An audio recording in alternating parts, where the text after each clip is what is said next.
This story starts one late night when we gave our 4-year-old, our oldest, a dose of Motrin because he was running a really bad fever. And just side note, I feel like I'm really channeling Audrey Hepburn in Funny Face today. Just need to point that out. So we gave him the Motrin and instantly, immediately, when I say immediately, his entire body, sans his face, broke out in full body hives. And he was starting to experience anaphylactic response to it as well. So we rushed him to the ER, finally got in. We spent 1 or 2 nights there. They admitted him while they tried to figure out what was wrong.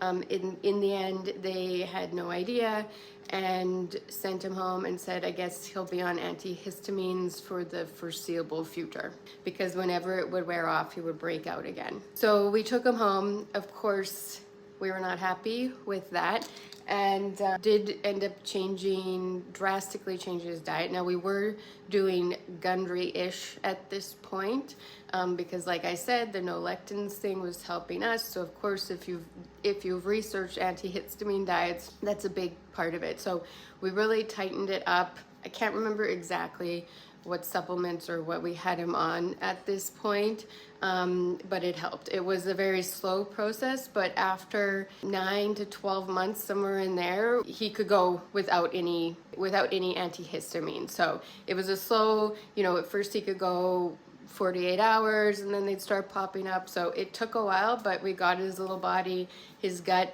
healed, all that kind of stuff that was obviously the cause to it, worked out. So that was great. I remember that week in particular, I'm pretty sure the week we took him to the hospital was a week where I ended up taking Aaron to the hospital for something, and I ended up taking our youngest to the hospital because they'd gotten some virus. I lived in the hospital that week for 3 different patients.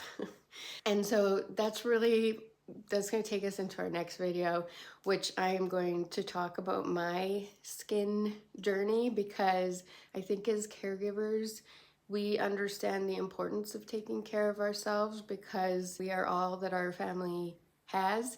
And so we do that, but then at the same time, stress and whatever has effects on the body that often feels beyond our control. And so I'm going to get into that in my next video.